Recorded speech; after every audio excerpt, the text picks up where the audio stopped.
तुला एकच गोष्ट मी किती वेळा सांगायला पाहिजे, तुला कळत नाही का? अहो जरा हळू बोलाओ, पिंकीला ऐकायला जाईल. नंतर ती मला विचारते हो, पप्पा काऊन ओरडू लागले माझ्यावर. मग मग तू तिला काही सांगत का नाहीस की तू किती अनपड आहेस ते? अरे माझ्या मायबापानं ना तुझ्यासोबत माझं लग्न करून माझं जीवन बर्बाद केलं. तुला नेहमी नेहमी झेलून माझा जीव कंटाळून गेलाय. अरे तू मरून तरी जाय ना, नाही तर निघून तरी जाय ना माझ्या जीवनातून. अहो हळू बोला की हो, हळू बोला की पिंकीला ऐकायला जाईल. नाही बोलणार मी हळून, मी अजून जोरात बोलल. अरे खूप झालं, तुझ्यासारखी नालायक बायको भेटली मला, तुझ्यासारखी अनपड. आता ना मला तुझ्यासोबत एका मिनिटासाठी सुद्धा राहायला लाज वाटते. चल भय माझ्या घराच्या बाहेर. माझ्या घरात तुझी जागा नाही आणि माझ्या जीवनात सुद्धा तुझी काही जागा नाही. मला ना तुझ्यासोबत काहीच नातं नाही ठेवायचं. तुझ्यामुळं ना माझ्या लाईफचा पालापाचोळा झालाय. कोणता काळा दिवस होता की ज्या दिवशी तुझं माझं लग्न झालं. हॅलो जानू. ओ हाय माय स्वीट हार्ट, कशी काय आलीस? तू मला काही सांगितलं पण नाही की तू येणार आहेस म्हणून. अगं मी तुला स्वतःच घ्यायला आलो असतो ना. अरे मला असं वाटलं की मी स्वतःच तुला येऊन सरप्राईज देऊ काय की. तसं आता या अनपड बाईला किती दिवस ठेवणार या घरामध्ये. अगं काय करू मोहिनी, मी हिला किती वेळा तरी बोललो आणि किती वेळा तरी घरातून बाहेर काढण्याचा प्रयत्न केला, पण ही जातच नाही. हिला सांगून सांगून कंटाळा आलाय मला की माझ्या जीवनातून बाहेर जा म्हणून. तरी पण ही एवढी बेशरम आहे ना, हिला लाज लज्जा शरम काहीच नाही. इथंच शिळे कुटके तोडायली. जर तुझ्यानं निघत नसेल ना तर फक्त मला एकदा सांग, हिला घरातून बाहेर कशी काढते ते बघ. मग मी नाही हिला लाता बुक्क्या घालून घरातून बाहेर काढलं तर माझं नाव मोहिनी नाही, मोहिनी. अगं नको ग मोहिनी, तू जास्त रागराग करू नकोस, नाही तर तुझी ब्युटी खराब होईल. चल तू चल, आपण बाहेर जाऊता आणि कुठेतरी मस्तपैकी जाऊन शांतपणामध्ये बोलूता. आणि राहिली गोष्ट या मूर्खबाईची, तर नंतर मी हिला येऊन बघतोच. चल तू चल. हे माझ्या देवा, माझं नशीब कसं लिहिलं तुम्ही. माझ्या डोळ्याच्या पुढं माझा नवरा दुसऱ्या बाईसोबत. मला माझी पिंकी, मला माझी पोरगी जर राहिली नसती मला तर खरंच कुठेतरी जाऊन जीव दिला असता मी. आता तर माझ्या नवऱ्यानं हदच पार केली. पहिले तरी तो बाहेर भेटायचा माझ्या माघाऱ्या, पण आता तर तो घरीच घेऊन यायलाय. आणि ही मोहिनी, मोहिनी पण आता घरातच यायली माझ्या. थोडीशी पण तिला लाज वाटणं झाली. माझी आणि माझ्या लेकराची जिंदगी बर्बाद करायली. बाबाची तब्येत जेव्हापासून जास्त खराब आहे तेव्हापासून मोहिनी जास्त घरात यायली जायली. आणि यांना तर आता बाबाची भीती पण वाटणं झाली. त्यांना जे करायचंय ते तेच करत राहिले तर त्याच्या मनानं. मला चांगल्या प्रकारे माहित आहे बाबा जोपर्यंत जिवंत आहेत तोपर्यंतच मी या घरात राहू शकते. नाहीतर आई तर मला या घरातून धक्के मारून बाहेर काढून टाकतील. फक्त बाबा होता म्हणून आई शांत होता, नाही तर आईच्या मनामध्ये मी तर कधीची खचकले. आईला मी बिलकुल आवडत नाही. अनपड म्हणतात मला त्या. मला घरातून बाहेर काढून टाकतील. आई तर नेहमी यांचाच पक्ष घेत आता. माझ्याकडून तर कधी बोलतच नाही. तर मी काय करू देवा. वैशाली, इथं काय करायली तू? जाय बरं चहा नाश्ता बनव. अगं पाहुणी आली घरामध्ये मोहिनी, तुला माहित नाही की काय? जाय चहा नाश्ता बनव. तुझ्या नवऱ्याची एवढी चांगली मैत्रीण आहे ती, आणि तू इथं रूम मध्ये काय करायली? जाय बरं पटकन चहा नाश्ता कर सगळ्यासाठी. नाही तर तुझ्या नवऱ्याला माधवला राग यायचा होय. नाही बनवणार मी तिच्यासाठी काही. खेळच मांडून ठेवलाय तुम्ही सगळ्यांनी. अरे ती माझ्या नवऱ्याच्या माझ्या जीवनामध्ये येऊन कालवा कालवी करायली, आणि तुम्ही म्हणाल्या की जाऊन चहा नाश्ता बनव तिच्यासाठी. मी नाही बनवणार. मी आतापर्यंत तुमचं खूप ऐकलं, जे म्हणलं ते ऐकलं, पण आता इथून पुढे माझ्यानं ते नाटकं होणार नाही. तर मी आता त्या कुत्रीसाठी चहा नाश्ता काय तर पाणी सुद्धा नेऊन देणार नाही तिला. असं का? तुला आता लय राग यायलाय का तिचा? थांब, मला वाटायले माधवलाच बोलवावं लागल काय की तुझी अक्कल जाग्यावर आणण्यासाठी. मग तुला माधवच शिकवल की घरी आलेल्या पाहुण्याची कशी खातिरदारी करतात ते. हो पाठवा ना तुमच्या पोराला. आल्याच्या नंतर मारल ना मला कुत्र्यावानी ती. पण काही जरी झालं ना तरी त्या कुत्रीसाठी मी चहा नाही बनवणार. अरे त्या कुत्रीला लाज वाटायला पाहिजे. एका लग्न झालेल्या माणसाच्या मागे लागली आणि माझी जिंदगी बर्बाद करायला बसली. मला एक लेकरू हाय, तिला तेवढं दिसना झाले का तिच्या डोळ्यात काही गेले की काय? अरे ती कुत्री तर एका लेकराला एका बापापासून दूर करायली. अशा नालायक बाईसाठी मी कधीच चहा बनवणार नाही. माधव, ए माधव, इकडे ये बरं जरा. तुझ्या बायकोचं डोकं फिरलंय, हिचं डोकं जाग्यावर आण. आज तर काही पण होऊ द्या की, काही जरी झालं तरी चालेल, पण आज यांचं कोणतंच काही ऐकणार नाही मी. माझ्या भोळेपणाचा यांनी लय फायदा उचलला. आतापर्यंत तर माझ्यापर्यंत गोष्ट होती, तोपर्यंत तरी बरं होतं. पण माझं लेकरू जसं जसं मोठं व्हायलंय तशी तशी मला प्रश्न करायली. काय बोलू मी तिला? अशी वेळ कुणावर येऊ नये रे देवा. मम्मा, मम्मा. हा पिंकी बाळा. मम्मा, मम्मा, ती मोहिनी आंटी काहून आली आहे परत आपल्या घरी? ती आंटी खूप खराब आहे मम्मा. तिला ना घरात येऊ देऊ नको तू. ती आंटी मला आवडतच नाही मम्मा. बाळा पिंकी, तुला मी खूप वेळा सांगितलं ना, ती आंटी घरी आली ना की तू तिकडे थांबायचंच नाही, डायरेक्ट आपल्या रूम मध्ये यायचं. ती आंटी चांगली नाही मला पण माहिती आहे बाळा, पण ती आंटीला ना आपण यावेळेस ना खरंच दंडानच मारूता आणि पळवून लावता आपल्या घरातून. तू बाहेर थांबत जाऊ नको बाळा, मग नंतर ती आंटी आपल्या घरी येणारच नाही. पाहिजे ऋषाले, तुला सांगितलेलं कळत नाही चहा नाश्ता बनव म्हणून? नाही बनवणार मी चहा. आणि खबरदार, माझ्या लेकराच्या पुढे मला मोठ्यानं काही आगाव सगाव बोलले तर माझ्या एवढं वाईट नाही. मला वाटायले तू माझा मार खाल्ल्याशिवाय तुझं डोकं जाग्यावर येणार नाही काय की. पप्पा, पप्पा, मम्मीला नका मारू पप्पा. ती मोहिनी आंटीच खराब आहे. मोहिनी आंटीला मारा. त्या आंटीला घरातून बाहेर काढा, नाहीतर मी दंडाने मारेल त्या आंटीला. पिंकी, मी ती आंटी आहे ना मोहिनी आंटी, मी तिला जाऊन दंडाने मारते. तिला पळून लावते घरातून. तू काय कर, बाबाच्या रूम मध्ये जाऊन लपतोपर्यंत बाई. बरं मम्मी, त्या आंटीला लय मारा मम्मी. तिला घरातून बाहेरच काढून टाक तू. हो हो मा पिंकी, तू जा. तुम्हाला काय वाटायले, तुम्ही मला किती पण मारसाल आणि मी सहन करत राहील? नाही, तुमचं असं लाजीरवानं वागणं ना मी माझ्या घरात होऊ देणार नाही. माझ्या पोरीवर तुमच्या अशा वागण्याचा काय असर व्हायलाय तुम्हाला काही कळाले तरी का? अहो, तुमच्यासारख्या तर मूर्ख माणसाला ना देव पण कधी माफ करणार नाही. तुमच्या अशा वागण्यानं तुमचं कधीच बरं होणार नाही. तू मला श्राप द्यायली? थांब आता तुझे हातपायच तोडतो, नालायक बाई. मला मारता तुम्ही? मला मारून तर बघा, नाही तुमचे हातपाय तोडले तर मग बघा. तू मला म्हणतीस माझे हातपाय तोडतो उष्ट्या खानदानीचे? अरे माध्या, तू ना त्या बाईसाठी पागल झालास. त्या बाईसाठी तू मला आणि माझ्या लेकीवर अत्याचार करायलास. तुझ्यावर तर अशी वेळ येईल ना, तुझ्यापाशी तर काहीच उरणार नाही. आठवणीत ठेव हे माझे शब्द. अरे ती बाई स्वतःच्या नवऱ्याची झाली नाही आणि तुझ्यासारख्या माणसाची होईल का? ए थोबाडवाशे ऋषाले, तू ना तुझ्या अवकातीत राहाय. तुला मोहिनीला बोलायचा काही एक अधिकार नाही बघ. तुझी लायकी तरी आहे का तिचं नाव घ्यायची? बोलणार, कामून नाही बोलणार. 1000 वेळा बोलल, ओरडू ओरडू बोलल. ती कुत्र्याच्या अवलादीची बाई स्वतःच्या नवऱ्याची झाली नाही, स्वतःच्या मायबापाची झाली नाही. अरे तुझी काय होणार आहे? थू. माझ्या तोंडावर थुकायलीस तू? हे घे. मार, अजून मारा मला. अरे नालायक माणसा, ती फक्त तुझ्या पैशावर प्रेम करते. पैसा गेला, तू गेला, हे विसरू नको शब्द माझे. ए माधव, ही तर लय वरडायली रे. हिचे ना हातपायच तोड आणि हिला लंगडी बनवून हिला एखाद्या मंदिराच्या पुढे बसव भीक मागायला. आई, एक ना एक दिवस ना तुम्हाला पण लय पश्चाताप होणार आहे. तुम्ही तुमच्या भोळ्या साध्या सुनेला मारायला, अत्याचार करायला, तिच्यावर ज्या कुत्रीला तुम्ही सून बनवण्याचा प्रयत्न करायला ना, असं होऊ नये. एका दिवशी तुमच्याच हातामध्ये कटोरा देऊन एखाद्या मंदिराच्या पुढे भीक मागायला वेळ आणून देईल तुमच्यावरती. मग तुम्हाला कळेल की किती मोठी चूक केली तुम्ही तुमच्या आयुष्यामधली. थांब रे माधव, ती अशी ऐकणार नाही. तिच्या पोरीला पिंकीला बोलून आणते. खबरदार आई, खबरदार. जर माझ्या लेकराला इथं बोलवलं आणि तिला जर काही केलं तर तुम्ही हात जरी लावला तर बघा माझ्या लेकराला. अरे तुम्ही दोघी माय लेकीने ना आमचं जीणं मुश्किल केलंय. तुम्ही निघून तरी जा इथून. माधव, माधव, अरे माधव, किती वेट करायला लावशील तू अजून मला? माझ्याकडे फालतूचा वेळ नाहीये इथं थांबण्यासाठी. मी चालले आता.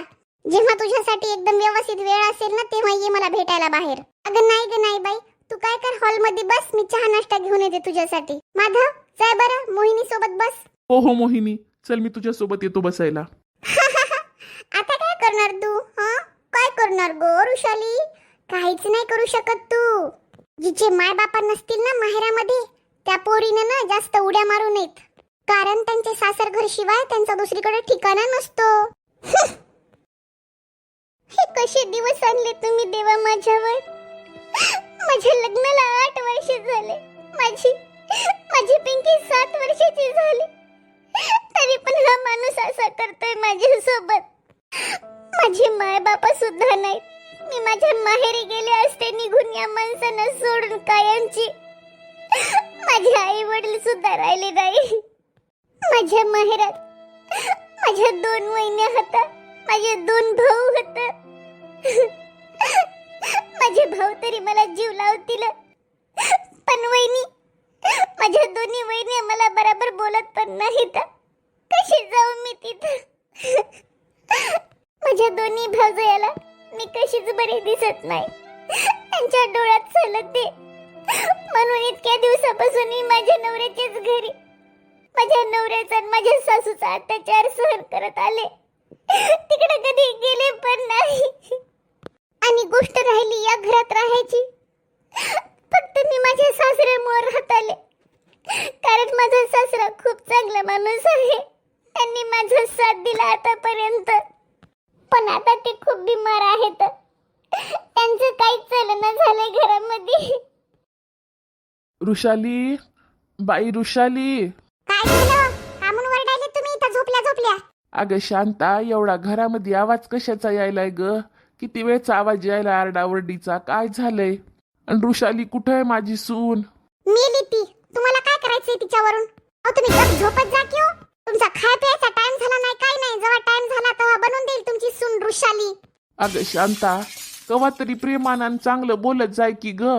काय प्रेमानं बोलू तुम्हाला? बोलायची लायकी तरी आहे का तुमची चांगलं प्रेमानं? काय करू देवा मी? किती स्वार्थी झाले तर हे माझी बायको, माझं पोरग.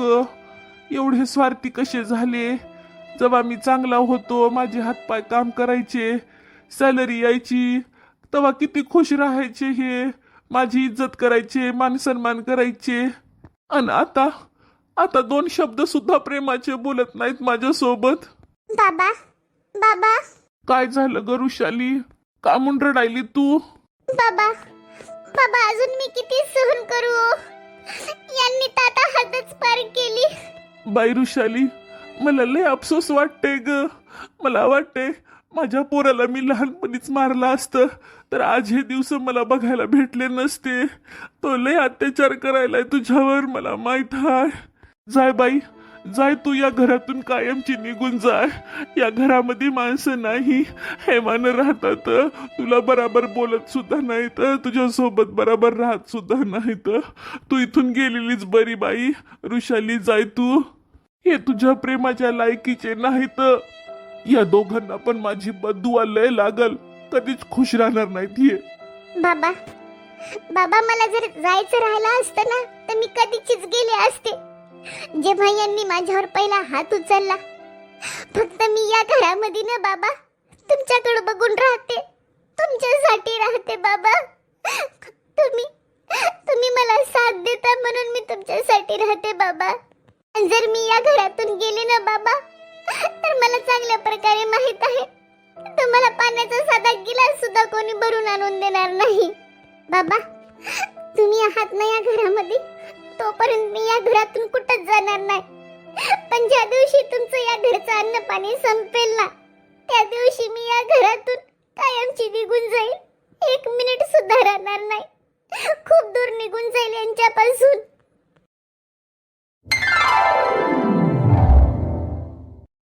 मम्मा, मम्मा, मोठे बाबा आपल्याला सगळ्याला सोडून गेले ना, तेव्हापासून मोठी आई आणि पप्पा कसेच बरे बघत नाहीत मला. नुसते रागवत राहतात आणि मला डोळे मोठे मोठे करून मला म्हणतात की तुला आणि तुझ्या मायला या घरातून बाहेर काढून टाकतो म्हणून. आणि नंतर त्या मोहिनी आंटीला घरात आणणार. मम्मा, मम्मा, आता आपण कुठे जाणार मम्मा? पिंकी बाळा, रडू नको ना मग पिल्लू. तुझी मम्मी आहे ना तुझ्या सोबत, मग कशाला रडते तू? तुझी मम्मा आहे ना मग तुझ्या सोबत. तुझी मम्मा ना तुला तुझ्या मामाच्या घरी घेऊन जाणार. रडू नको पिल्लू. पण मम्मा, मामी तर नुसतं रागवत राहतात. त्या दिदू सोबत मला खेळू पण देत नाहीत.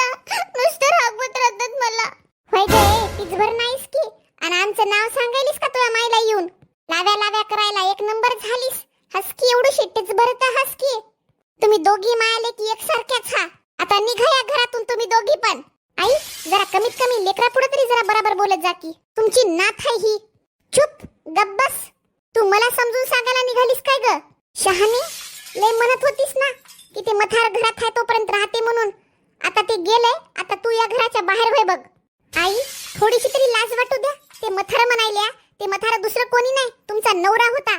आज तुम्ही एवढ्या मोठ्या घरात राहता ना, एवढं सोनं नाणं आहे ना तुमच्याकडं, एवढी जायदाद जमीन घेऊन ठेवली, हे सगळी त्यांनी घेऊन ठेवली, त्यांची कमाई आहे ही. आणि मथार म्हणायला त्यांना तुम्ही. तुझं तोंड लय चालायलंय ना, तुझं तोंड फोडून तुझ्या हातात देईल बघ. होय घराच्या बाहेर माझ्या. तलाकचे पेपर तयार झाले तर आता त्या पेपरावर साईन कर आणि या घरातून बाहेर होय. नाही करणार मी, कोणत्याच पेपरवर साईन करणार नाही मी. ऋषाले, मला तुझ्या सोबत राहायचं नाही. गप साईन कर बघ तू इथं. मला मोहिनी सोबत लग्न करायचंय. मी पण बघते ना तुम्ही लग्न कसं करता ते, आणि त्या कुत्रीला या घरात आणता कसं ते. तू काही पण कर. तिने तिच्या नवऱ्याला तलाक दिलाय, आता मी तुला द्यायलो आणि आम्ही दोघ जण लग्न करणार. मम्मा, मम्मा इथून चल मम्मा, मला इथं नाही राहायचं. हे लय मोठे मोठे डोळे करून बघतात मम्मा, मला यांची भीती वाटते मम्मा. आता तुझी पोरगी पण तयार झाली तुझ्या सोबत यायला.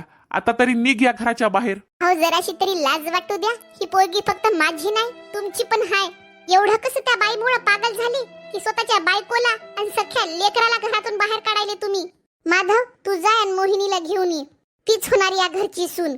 मी बघते ही काय करते ते. बरं आई, चाललो तिला आणायला. हे बघ वृषाली, तुला ना मी प्रेमानं आणि इज्जतीमध्ये सांगायले, फारकत घे आणि या घरातून बाहेर व्हय. नाहीतर तुझ्यावर अशी वेळ येईल की मिनिटा मिनिटाला असं वाटेल की तू मेलेली बरी होतीस. आणि तुझी पोरगी पण हे तमाशा रोजच्या रोज बघल, जे की ती बघायला नाही पाहिजे या वयामध्ये. तुला काय करायचंय ते विचार कर. मम्मा, मम्मा चल इथून, आपण मामाच्या घरी जाऊ. तर मला इथे नाही राहायचं मम्मा. हो बेटा, चल मामाच्या इथं. आणि पिंकी, मामी जर रागवत असतील ना तर काही म्हणायचं नाही मा, गप उगाच सहन करायचं. काही दिवसांना ना तुझी मम्मी खूप मेहनत करून तुझ्यासाठी घर घेणार हा बाळा. तोपर्यंत तू तिथं काही बोलायचं नाही मा पिल्लू. हो मम्मा. दादा, अहो ऋषाली ताई, तुम्ही ताई कस काय येणं केलं गड्या? फोन नाही, काय नाही. वहिनी, माझी फारकत झाली, त्यांनी मला सोडून दिलं. काय हे काय बोलायले ताई तुम्ही? त्यांच्याकडून काही घेतलं की नाही? पैसे, शेती बीती स्वतःच्या नावावर काही करून घेतली की नाही? नाही हो वहिनी. आणि तुम्ही न घेता मग कसं काय फारकत दिली? साईन कसं काय केली तुम्ही पेपरवर मग? अहो, पैसे न घेता तुम्ही इथं आल्या तर कसं होणार तुमचं पुढं? काही विचार केला की नाही तुम्ही? तुमच्या या छोट्या पोरी सोबत तुम्ही कुठं राहणार? काय होणार तुमचं? वहिनी, काही दिवसाची तर गोष्ट आहे. मी कोणतं तरी काम बघते आणि मग नंतर मी इथून निघून जाते. काही दिवस मला इथे राहू द्या. दादा कुठे वहिनी?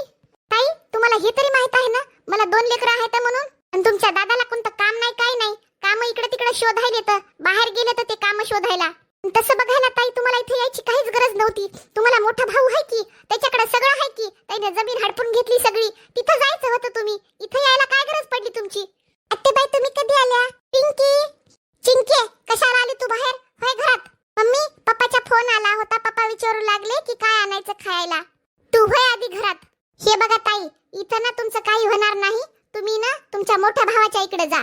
जर तुम्हाला 1-2 दिवसासाठी इथं राहायचं असेल तर तुम्ही बिंदास राहू शकता, पण त्याच्यानंतर मी इथं तुम्हाला राहू देणार नाही.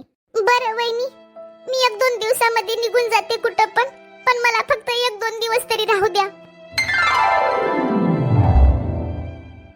अरे, त्या मूर्ख नालायक माणसाचा स्वभाव मला पहिलेच माहित होता. पण ऋषाली, फारकतीच्या पेपरवर साईन करायच्या आधी तू एकदा तरी आम्हाला विचारायचं असतं ना. एवढ्या लवकर तू त्या फारकतीच्या पेपरवर साईन केली. काय करू दादा, काय करू? काहीच कळना गेलं होतं मला तेव्हा. बरं ऋषाली, तू काही काळजी करू नको. आम्ही बघतो काय करायचंय ते. जा जरासं जाऊन तू आराम कर. बरं दादा. हे बघाव, मी पहिलेच तुम्हाला सांगते, 2 लेकरं होता आपल्याला. आपल्याला आधीच खूप जिम्मेदारी आहेत. तुमच्या मोठ्या भावाकडे कशाची कमी आहे? जेव्हा तुमचा मोठा भाऊ तुमच्या बहिणीकडे बघना झालाय तर मग आपण कशाला बघायचं? आणि तसं पण तुमच्या माबापाचं जे घरदार होतं ते त्यांच्यापाशीच आहे ना. मग तुमच्या मोठ्या भावालाच तुम्ही सांगा तुमच्या बहिणीला सांभाळा म्हणून. अगं, असं कामून बोलायली ग सुजाता? माझी बहीण कुठं जाईल ग? ते मला तुमचं काही गरानं सांगू नका. जर तुम्ही तुमच्या बहिणीला इथं कायमचं जर ठेवून घेतलं ना तर मी माझ्या 2 लेकराला घेऊन माहेराला कायमची निघून जाईल. मग राहा तुमच्या बहिणी संग तुम्ही इथं. ऋषाली, तू आम्हाला विचारलं पण नाहीस आणि फारकतीच्या पेपरवर साईन पण करून टाकली. अरे, कमीत कमी तुझ्या मोठ्या भावाला मला विचारलं तर असतं तू. दादा, मी किती वर्ष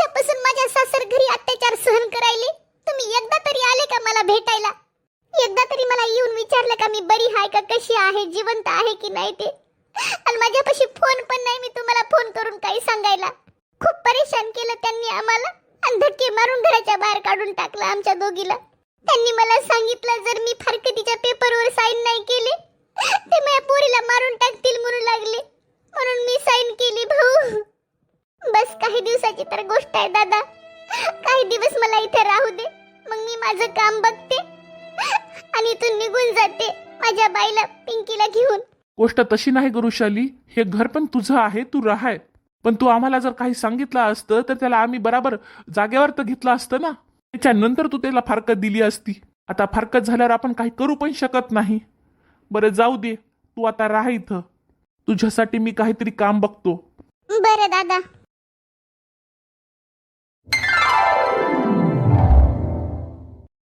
अगं मोहिनी, माझ्या गळ्यातला जे हार होता दे की मला. कधी मधी घाला वाटतंय ग. मला ते घालायची सवय आहे ग. मी घालत असते त्याला कधी मधी तरी. किती दिवस ठेवती तुझ्या जवळ. दे की मला आता. अगं मथारडे थेरडे, काय गळ्यातला हार घालतो म्हणालीस ग?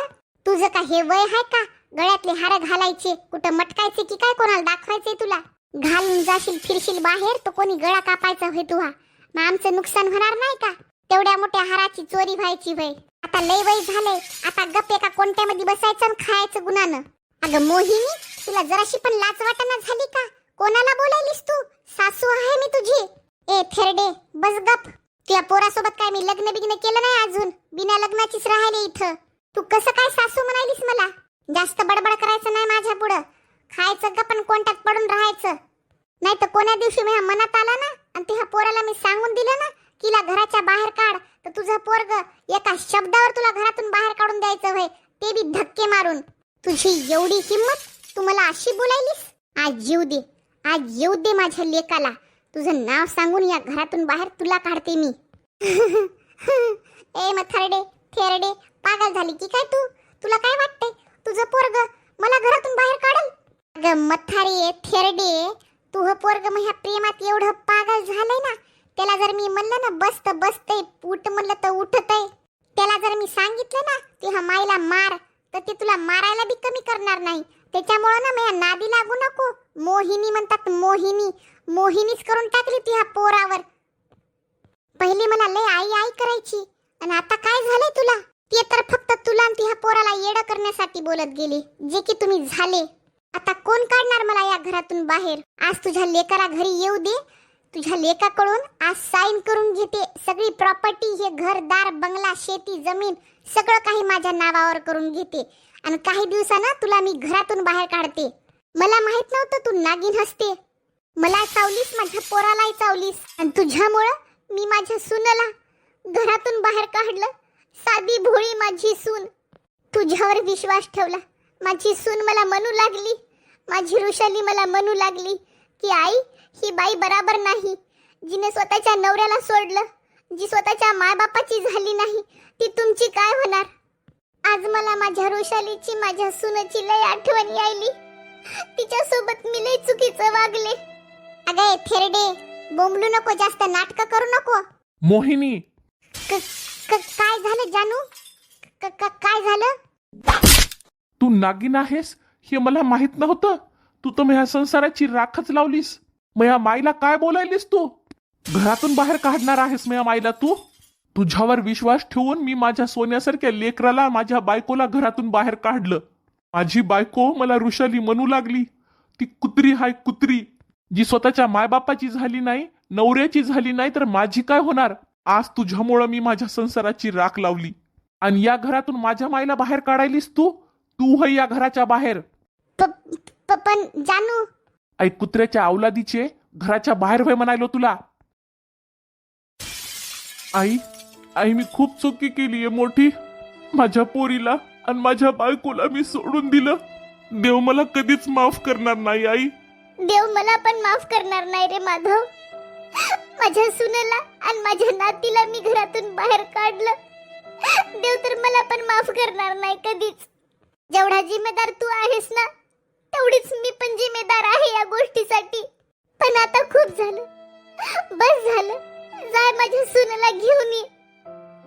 तिला तिच्या माईचं सुख भेटलं नाही. तिची माय होणार मी आता. एका माईचं प्रेम भेटल तिला आता.